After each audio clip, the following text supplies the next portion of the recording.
नमस्कार। आपका बहुत बहुत स्वागत है। हर व्यक्ति अपने जीवन यापन के लिए कोई ना कोई कार्य करता है, लेकिन कई बार उसे अपने कार्य में उतना धन प्राप्त नहीं हो पाता जितना उसे ज़रूरत होती है।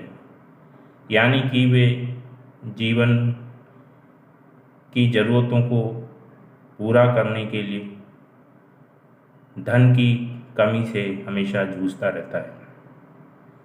तो ज्योतिष इसमें आपकी हेल्प कर सकता है, जिससे कि आप सही कार्य चुन सकें और उसमें आपको सफलता मिल सके।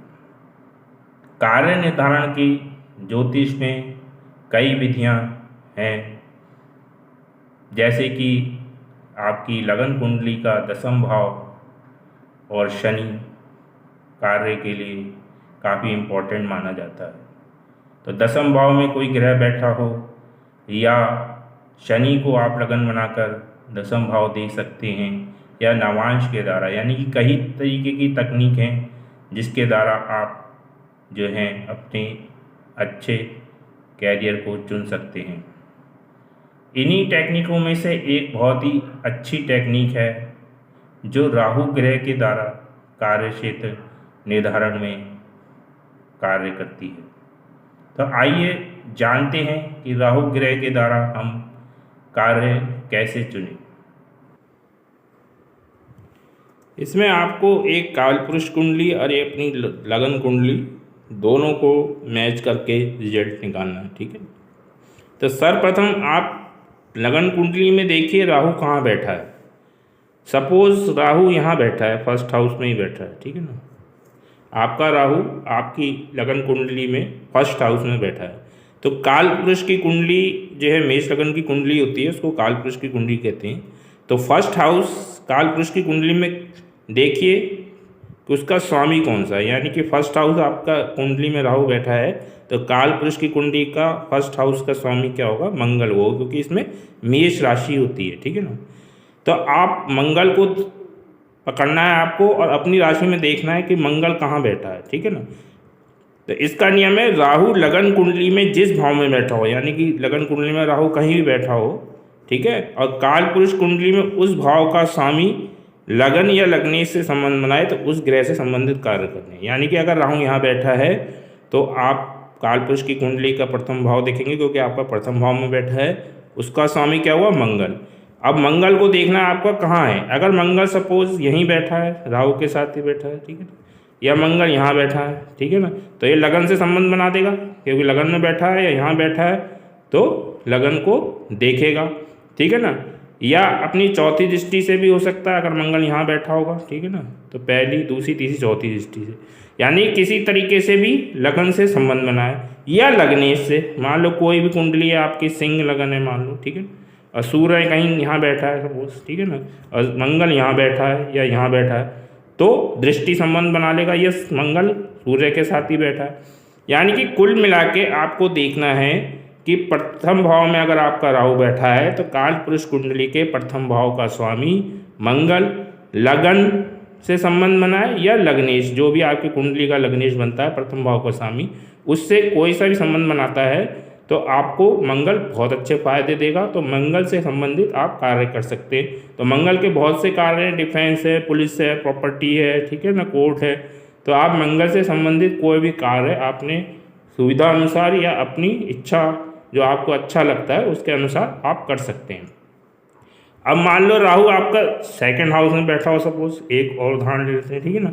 तो आपको कालपुरुष का सेकंड हाउस का स्वामी देखना है, ठीक है ना। तो कालपुरुष में सेकंड हाउस का स्वामी शुक्र हो जाता है, क्योंकि वृषभ राशि है, ठीक है। तो आपको अब शुक्र को पकड़ना है। जैसे पहले आपने मंगल को पकड़ा था, क्योंकि आपका राहु फर्स्ट हाउस में बैठा था। अब राहु सेकंड हाउस में बैठा है तो आपको किसको पकड़ना है, शुक्र को पकड़ना है। तो अगर शुक्र यहीं बैठा हो, ठीक है ना, या यहाँ बैठा हो, ठीक है ना, तो ये लगन से संबंध बना लेगा, या फिर जो भी आपका लग्नेश है उससे संबंध बना ले राहु, ठीक, ओ सॉरी शुक्र।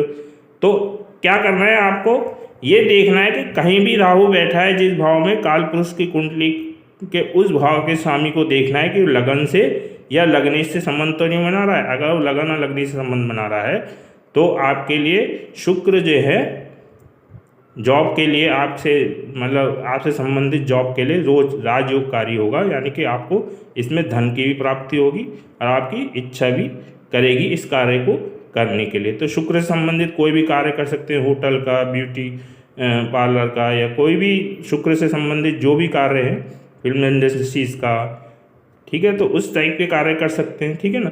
मान लो राहु यहाँ बैठा है 3rd हाउस में, तो आप 3rd हाउस को पकड़िए। तो बुध को देखिए कि आपका लगन या लग्नेश से संबंध बना रहा है, अगर लगन लग्नेश से संबंध बना रहा है तो उससे संबंधित कार्य कर लिए। तो कुल मिला के आपको कालपुरुष कुंडली कि उस भाव की राशि के स्वामी को देखना है कि वो लगन लग्नेश है, लेकिन लगन लग्नेश से संबंध बनाएगा तभी इसमें फ़ायदा होगा, अन्यथा नहीं होगा। तब वो आपको दूसरी टेक्निक लगानी पड़ेगी, ठीक है ना।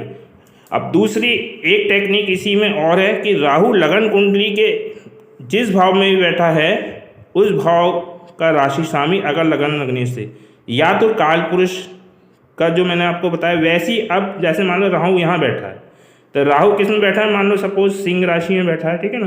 तो आपको सूर्य को देखना है, अगर सूर्य लगन लग्नेश, ठीक है ना, से संबंध बना लेगा तो लग्नेश तो खुद ही हो जाएगा इस केस में, ठीक है ना। तो ये जो है सूर्य आपके लिए लाभकारी होगा, सूर्य संबंधित कार्य करिए। मान लो आपका राहु यहाँ बैठा है और ये सिंह लगन की कुंडली है, ठीक है ना, तो यहाँ पर 6 नंबर आएगा, बुध की आ जाएगी, ठीक है ना। तो आप बुध को देखिए, ठीक है ना, यानी कि डिपॉजिटर को देखिए कि वो लगन से संबंध बना रहा है या लग्नेश सूर्य से संबंध बना रहा है, यानी कि सूर्य के साथ बैठ गया बुध, ठीक है ना, या लगन में ही बैठ गया, ये यहाँ पे बैठा है लगन पर दृष्टि डाल रहा है। तो कुल मिला के 2 तरीके हैं, या तो आप कालपुरुष की कुंडली के उसी भाव के स्वामी लगन लगने से संबंध है तो कालपुरुष की कुंडली के स्वामी के अनुसार, या फिर आपकी कुंडली में ही जहाँ बैठा है उसका डिपॉजिटर यानी कि जिस राशि में बैठा है उसका स्वामी लगन लगने से संबंध है तो उससे संबंधित कार्य करेंगे तो राहु आपको बहुत अच्छे फल देगा। और जो उसके संबंधित ग्रह हैं जो कालपुरुष में या आपकी कुंडली में डिपॉजिटर है, अगर वो लगन लगने से संबंध है तो राहु भी और वो ग्रह भी आपको अच्छे परिणाम देगा। तो इस तरीके से आप राहु की स्थिति के आधार पे उससे संबंधित ग्रह के जुड़े हुए कार्य आप करेंगे तो आपको निश्चित ही सफलता मिलेगी। इस वीडियो में इतना ही, धन्यवाद।